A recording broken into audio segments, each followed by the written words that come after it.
sa gitna. May surprise ako para sa'yo. Tita, okay lang, nakakaya mamaya na lang pag tayong dalawa. Naku, hindi. I did this especially for you. Brothers and sisters, maraming salamat sa pag-pray over nyo.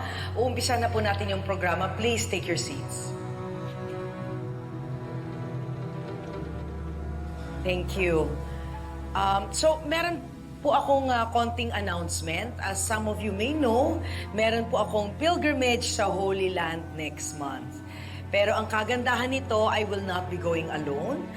I will be going with the person na nagligtas ng buhay ko. Siya ang aking guardian angel, none other than Angel Sanggalang.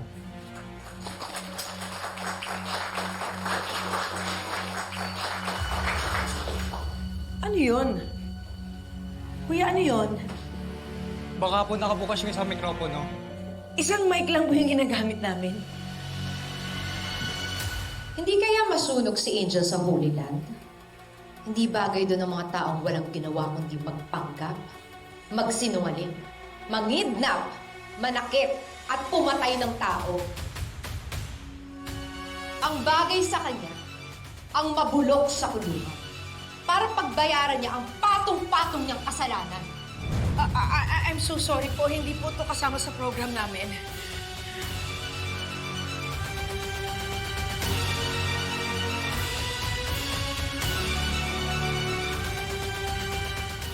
Yes, you all heard it right. Ang bagong miyembro ng grupo niyo ay isang fake, bogus, impostora! Sylvia, what's going on? Ate, ano bang pinagsasabi mo? Magkapatid tayo, anak ako ni Papa. Huwag mo siyang matawag-tawag na Papa, ha? Hindi kita kaano-ano, hindi mo siya tatay. Ninakaw mo lang ang identity ng tunay kong kapatid, Kiara. Kiara, hindi ba yun yung kaibigan na Angel na sinaksak yung teacher niya?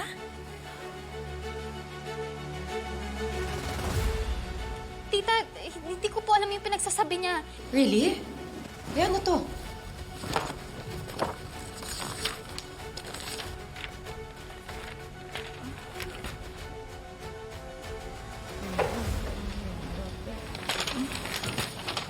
Oh my God.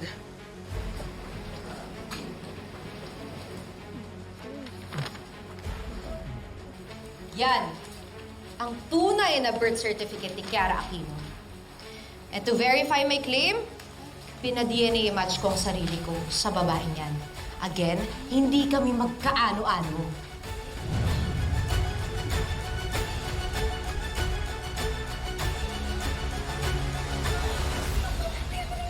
Nakakaloka yung mga nangyayari doon sa event.